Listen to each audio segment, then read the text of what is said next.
Community. Population जो होती है वो हमने जैसा कि देखा कि एक पॉपुलेशन क्या होती है, सेम स्पीशीज़ के जानदार एक वक्त में और एक जगह में जब पाए जाते हैं तो उसको हम पॉपुलेशन कहते हैं। यहाँ पर क्या होता है कि यहाँ पे एक ही टाइम में और एक ही जगह में तो देख रहे हैं, लेकिन यहाँ पे स्पीशी एक नहीं होती, स्पीशीज़ एक से ज़्यादा होती हैं। यानी कि हम कलेक्शन ऑफ स्पीशीज़ को, डिफरेंट स्पीशीज़ को एक ही जगह में और एक ही वक्त में जब देखते हैं तो इसको हम कम्युनिटी कहते हैं। कम्युनिटीज़ जो होती हैं ये डायनामिक कलेक्शन होती है, ये चेंजेबल कलेक्शन होती है जो कॉन्स्टेंटली चेंज होती रहती हैं, जिसके अंदर एक पॉपुलेशन के इंक्रीज़ होने की वजह से दूसरी पॉपुलेशन डिक्रीज़ हो सकती है। किस वजह से? एबायोटिक फैक्टर्स के चेंज होने की वजह से। जो हमारे पास सिंपल कम्युनिटी होती है उसके अंदर किसी भी किस्म का अगर कोई चेंज आए तो वो ज़्यादा ड्रास्टिक होता है और लॉन्ग लास्टिंग होता है। इसका क्या मतलब है?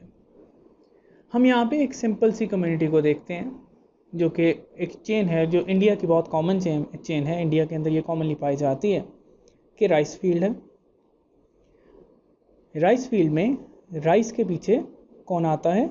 रैट्स आते हैं। अगर आपको याद हो, इसीलिए हमने एग्जाम्पल में देखा था, जो पॉपुलेशन की एग्जाम्पल थी कि राइस फील्ड के अंदर कितने रैट्स पाए जाते हैं। तो कॉमनली राइस फील्ड के अंदर रैट्स मौजूद होते हैं।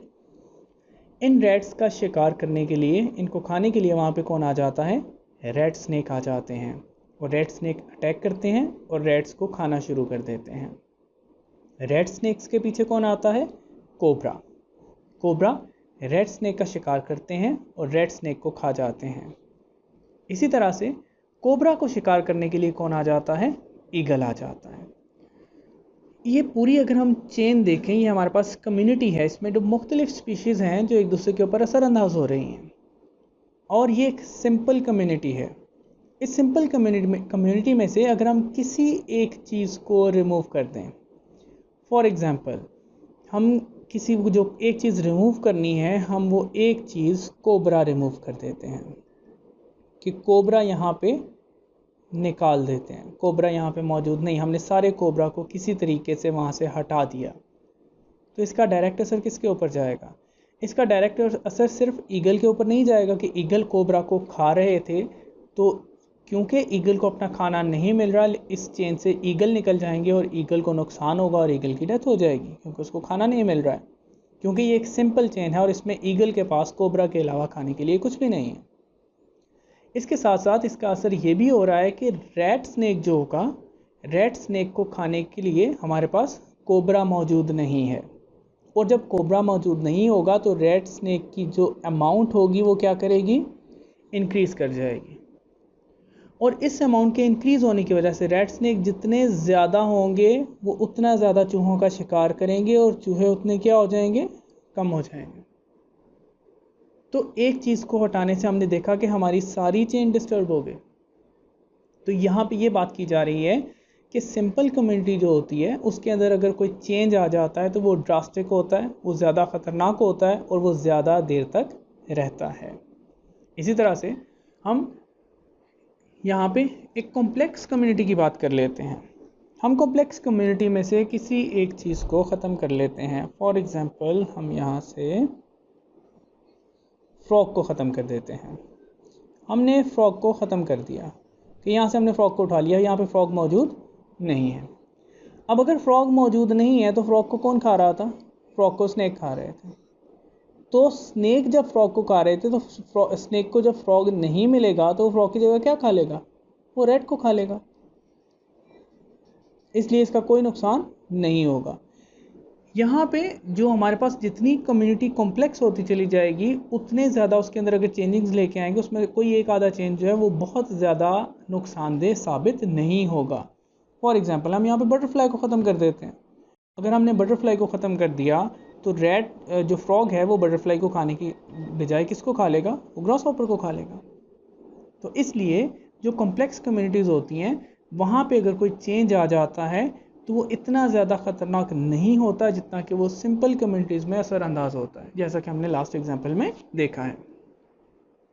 तो हमारे पास जब डिफरेंट जो स्पीशीज़ होती हैं वो आपस में मिलकर एक जगह पे रह रही होती हैं तो वो कम्युनिटी बना लेती हैं।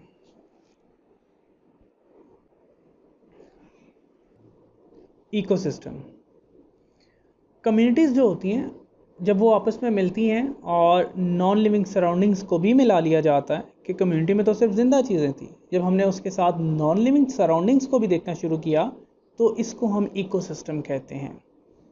इकोसिस्टम के हमारे पास डिफरेंट एग्जांपल्स हैं, जैसा कि ग्रासलैंड इकोसिस्टम है। आप लोगों ने बहुत सारी डॉक्यूमेंट्रीज में देखा होगा, ख़ास तौर पे ज़ीब्रास और शेरों की डॉक्यूमेंट्री में, कि आपको शेर किसी जंगल में नज़र नहीं आ रहे होते हैं, बल्कि वो ग्रासलैंड इकोसिस्टम में पाए जाते हैं, जहाँ पे दूर दूर तक आपको ज़्यादा घास नज़र आ रही होती है और कहीं कहीं पे थोड़े थोड़े से दरख्त नज़र आ रहे होते हैं। तो ये ग्रासलैंड इकोसिस्टम का हिस्सा होते हैं। इसी तरह से डेजर्ट क्या होता है कि जहाँ पे हमारे पास कोई भी प्लांट्स जो हैं वो नहीं पाए जाते या प्लांट्स ना होने के बराबर होते हैं और रेनफॉल जो है वो बहुत कम होता है। ये एक हमारे पास सेकंड टाइप का इकोसिस्टम है। इसी तरह से टंड्रा जो होता है ये बहुत ज़्यादा जो ठंड वाला इकोसिस्टम होता है, इसको हम टंड्रा का नाम देते हैं। तो हमारे पास यहाँ पे 3 डिफरेंट मैंने इकोसिस्टम्स को आपको दिखाया है। तो इकोसिस्टम क्या होते हैं कि कम्युनिटीज़ जो होती हैं उनको जब मिलाया जाता है और मिलाने के बाद उनका जो नॉन लिविंग सराउंडिंग्स होती हैं उनको भी मिला लिया जाता है, यानी कि उनके एनवायरनमेंट वगैरह को भी साथ में देखा जाता है, तो इसको हम इकोसिस्टम का नाम देते हैं। एक और टर्मिनोलॉजी होती है बायोम की। बायोम क्या होता है कि हमारे पास जब हम किसी भी इकोसिस्टम को या किसी भी कम्युनिटीज़ जो होती हैं उनको मिलाते हैं और क्लाइमेट के लिहाज से देख रहे होते हैं तो इसको हम बायोम कहते हैं। लेकिन बायोम और इकोसिस्टम जो हैं वो एक दूसरे से थोड़े से मुख्तलिफ होते हैं। इनमें क्या फ़र्क होता है?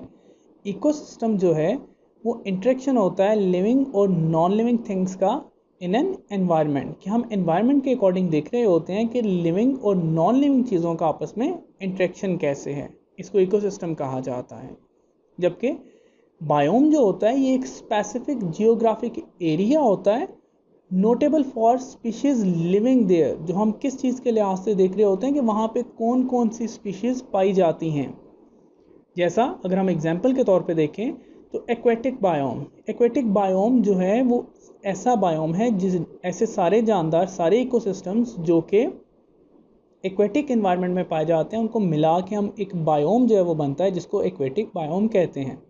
इसके अंदर डिफरेंट इकोसिस्टम्स पाए जाते हैं, जैसा कि कोरल रीफ आप देख सकते हैं, या फिर कैल्प फॉरेस्ट आप देख सकते हैं, जो कि दोनों मेरीन एनवायरनमेंट का हिस्सा हैं, समुंदरों के अंदर पाए जाते हैं। तो ये दोनों डिफरेंट इकोसिस्टम हैं, लेकिन अगर हम बायोम की बात करें तो ये दोनों एक ही बायोम का हिस्सा हैं।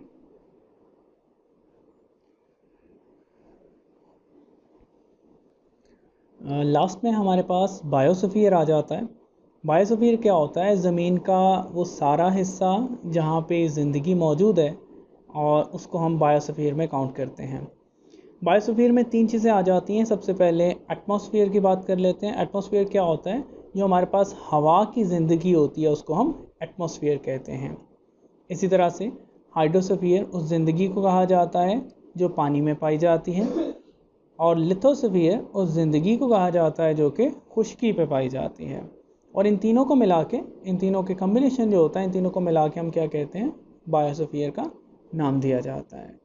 तो यहाँ तक हमारा जो लेवल्स ऑफ बायोलॉजिकल ऑर्गेनाइजेशन है वो कंप्लीट हो जाता है।